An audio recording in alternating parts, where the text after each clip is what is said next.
안녕하세요 친구들. 저는 조리사 직업교육을 맡게 된 김다나입니다. 잘 부탁드립니다.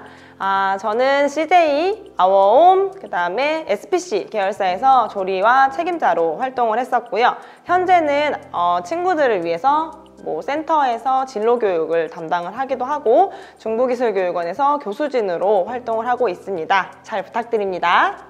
저랑 같이 조리사에 대해서 알아볼 건데요. 일단은 조리사는 사전적인 의미로 화학적, 물리적인 과정을 통해서 조리를 한다라는 사람으로 지정이 돼 있어요. 그런데 그럼 조리사와 요리사에 대해서 차이점에 궁금해하는 친구들이 있는데, 조리사 같은 경우에는 아무래도 지정된 레시피를 가지고 행하는 그런 사람들을 말하고요. 요리사라는 분야는 창작적인 부분으로 자기만의 개발을 많이 하는 것들을 요리사라고 해요. 그렇기 때문에 우리가 나라에서 만들어지는 자격증은 조리 기능사라고 표기가 되고, 그 다음에 연구를 하는 사람들한테는 요리 연구가라고 표기가 되는 차이가 있습니다. 자, 그러면 우리 앞에 말씀드렸던 것처럼 친구들한테 조리 기능사에 대한 자격증을 좀 알아보려고 해요. 자, 조리사가 되기 위해서 그럼 어떠한 준비를 하는가에 가장 기초적인 부분이라고 할 수 있는데 5가지 분류로 나눠져 있습니다. 일단 첫 번째, 한식, 양식, 일식, 중식, 보거. 우리가 첫 번째로 친구들이 도전해 볼 수 있을 자격증은 조리 기능사 자격증이고요.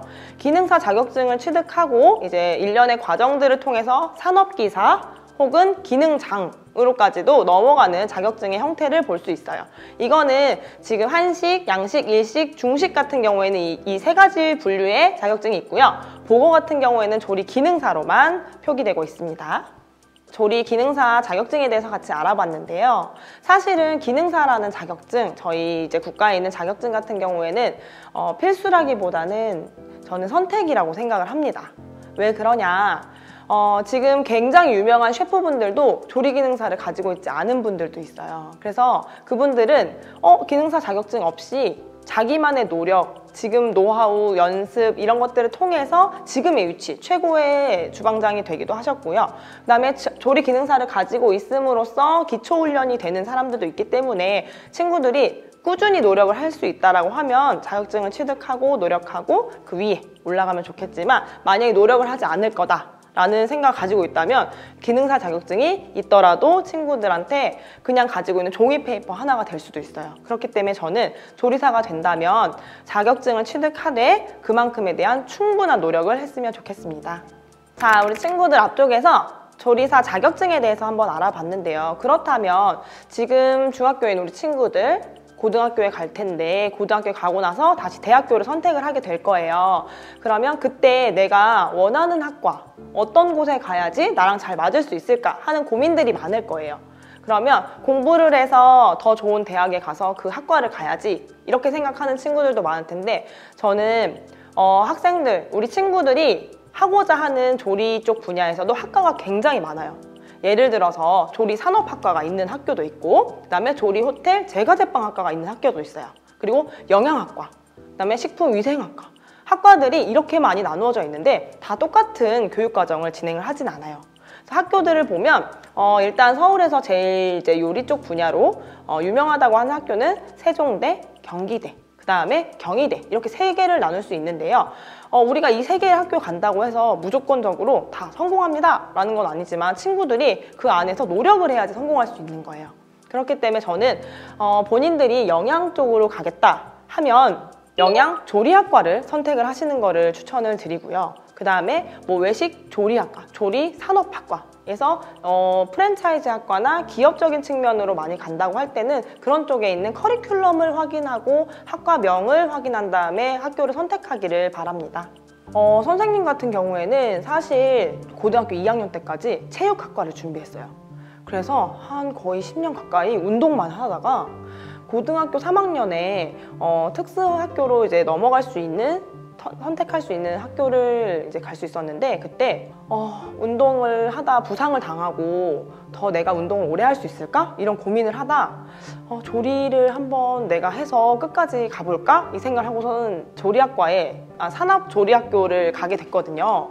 근데 그 학교에서 처음 고등학교 3학년 때 배우기 시작하고 거기서 자격증을 취득하고 그러고 나서 대학교도 같은 대학교 연계돼서 호텔 조리학과를 가고 나니까 이 길이 사실 내가 이렇게 10년 동안 했던 운동보다 너무 즐겁고 재밌었어요. 저는 내가 개발하는 시간도 너무 재밌고 그 다음에 만들어서 완성되는 작품들도 너무 재밌었어요. 그러다 보니 지금 현장에서도 있었고 지금 교육을 하는 이런 시기까지 오게 되었습니다. 그럼 이번에는 친구들이 갖추어야 돼. 그럼 내가 조리사가 되고 나면 어떠한 이제 흥미라든지 적성이라든지 능력을 갖추어야 될까라고 이제 생각을 많이 들 텐데, 일단 첫 번째로는 체력이 정말 중요합니다. 왜냐면 조리사라는 이 직업이 하루 종일 서서 근무하는 직업이기도 하고요. 그 다음에 내 몸만한 엄청 큰 팬을 들고 볶아야 되거나 불 앞에 서서 장시간 일해야 되기 때문에 체력적으로 굉장히 중요해요. 그래서 친구들이 체력을 많이 키워서 준비하시기를 바랍니다. 그 다음에 두 번째는 끈기예요. 제가 아까 조리사 자격증을 취득한다고 바로 조리사가 되는 것이 아니라 본인 노력이 굉장히 필요하다고 말씀을 드렸죠. 우리가 조리도 막내부터 시작해서 총 주방장이 되기까지의 굉장히 긴 시간이 걸려요. 뭐 빠르게 올라가시는 분들도 계시겠지만 그것도 다 본인들의 노력을 했기 때문에 꾸준히 연습을 해야 그 총 주방장이라는 높은 자리까지 올라갈 수 있게 되는 거예요. 자, 그 다음에 마지막 세 번째는 저는 중요한 건 팀워크라고 생각해요. 우리 조리사 작은 이제 업장에 같은 데는 혼자서 일하는 것보다 둘, 셋 이상은 같이 근무하고요. 정말 넓고 큰 주방 같은 경우에는 10명 이상도 수용이 되기 때문에 그 안에서 빠르게 움직이는 시간 쪽에 나와 같은 직장 동료가 잘 맞지 않고 호흡이 맞지 않다면 그 요리도 즐겁게 나오지 않을 뿐더러 저희 그날 하루에 있는 행사가 다 무너질 수도 있는 상황이 생겨요. 그렇기 때문에 서로 간의 배려와 팀워크가 정말 중요합니다. 그렇다면 조리사가 됐을 때 조리사의 근무 환경, 어떤 것들을 주의해야 되고 어떤 것들을 좀 살려줘야 될까? 이런 부분을 좀 알아볼 거예요. 일단은 첫 번째로 조리사분들은 향을 최대로 살리고 영양적인 손실을 막아주는 역할을 해주어야 합니다. 그 다음에 두 번째로는 주방 내에서 사고가 발생하지 않도록 위생이라든지 식품 관리를 신경 써 주어야 합니다. 세 번째는 주방 안에서 신속하게 움직여야 하기 때문에 팀워크나 다수 인원에 부딪히는 상황이 발생하지 않도록 주의해야 됩니다. 자, 그 다음에 네 번째는 근무 시간이 대체로 유동적이기 때문에 근무 스케줄이 밤 늦게까지 일을 하는 경우도 있고요. 그 다음에 혼자서 하거나 주말에 근무하는 경우도 있기 때문에 그런 부분도 잘 체크를 해 주어야 됩니다. 이번에는 조리사라는 직업이 총주방장, 조리사 이렇게 하나로 구분되어 있는 게 아니라요. 조리사라는 이 직업 아래에서도 파생되어 있는 다양한 직업군들이 있습니다. 그래서 이번에는 선생님하고 파생된 다양한 직업군. 그러면 내 성격이나 성향에도 맞는 직업군이 좀 다를 수 있어요. 같은 조리사더라도. 그렇기 때문에 선생님이랑 직업군에 대해서 한번 알아보겠습니다. 일단은 첫 번째, 친구들이 가장 많이 알고 있을 호텔 주방장이라든지 아니면 일반 조리사 분들에 대해서 한번 알아볼 건데, 조리사라는 이런 직업들은 실제로 재료를 준비를 하고 그 재료를 레시피화 시켜서 레시피로 공정 과정을 통하고 그다음에 조리 기법을 이제 해서 팀들끼리 함께 해서 만들어내서 고객한테 제공해주는 사람이에요. 그래서 이 조리사 중에서 가장 대표적이라고 할 수 있는데 이 직업은 아까 앞쪽에서 설명해줬던 것처럼 팀워크가 정말 중요하고요. 그 다음에 오전에 새벽 6시에 시작하는 데도 있고요. 밤 12시나 새벽까지 근무하는 조리사 직업군들도 있습니다. 그래서 굉장히 다양하고 넓다고 보시면 돼요. 그 다음에는 우리 앞에 호텔 조리사를 알아봤는데 요즘에 친구들이 TV를 보게 되면 방송인 중에서 호텔 주방장이나 아니면 일반 요리를 하시는 분들이 나와서 요리 경연을 하시거나 아니면 방송 자기만의 노하우를 앞쪽에서 보여주는 경우를 봤을 거예요. 그러면 그런 분들은 조리사라고 하기보다는 방송인에 조금 더 해칸다고 보시면 되겠습니다. 그래서 친구들이 TV를 돌렸다가 나온다. 나도 나중에 연예인 쪽으로 한번 가볼까? 방송인이 한번 돼볼까? 이렇게 준비한 친구들 있을 텐데 조리사, 주방 하시는 분들이 사실 요즘에 방송 활동이 굉장히 활발해지고 있어요. 자, 세 번째입니다. 조리사라는 직업에서 파생된 또 직업은 영양사라는 직업이에요. 친구들이 학교에 갔을 때 가장 많이 볼 텐데 급식소에서 영양적인 측면으로 공부를 하고 균형 잡힌 영양을 이제 친구들한테 급식으로 보여주는 사람을 영양사라고 하는데요. 식생활에 대해서 영양적인 측면으로 학생분들한테 지도를 하고 교육을 하고 그다음에 거기 안에 있는 분들과 함께 급식이나 아니면 이런 단체 쪽에서 일을 하시는 분들을 말합니다. 근데 영양사라는 이 직업은 사실 공부 정말 더 많이 하셔야 돼요. 아셨죠?